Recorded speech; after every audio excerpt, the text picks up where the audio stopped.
Hi guys! Welcome back to Cookingee! For today's recipe, magluluto tayo ng sweet pata asado.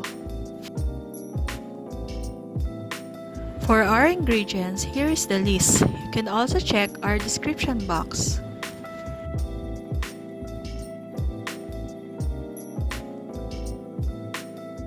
Umpisahan na natin ang pagluluto.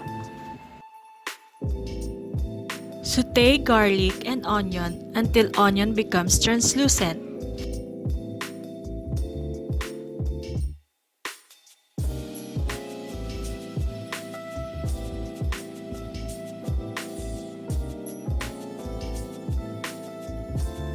Put the pata and saute until color turns light brown.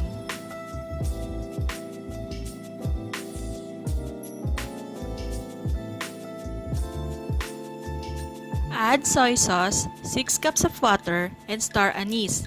Cover and let it boil.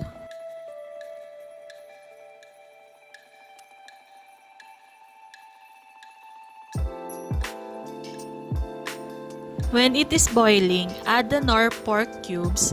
Mix it well. Cover and simmer for 30 to 45 minutes or until the pata is tender. Kapag malambot na ang pata, add the brown sugar.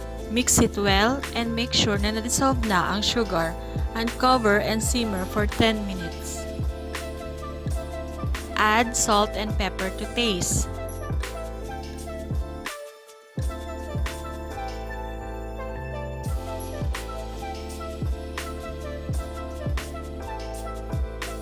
To make the sauce thickens, add the cornstarch dissolved in water. Mix it well and simmer until the sauce reduces and thickens. Luto na! Share it with your family and loved ones.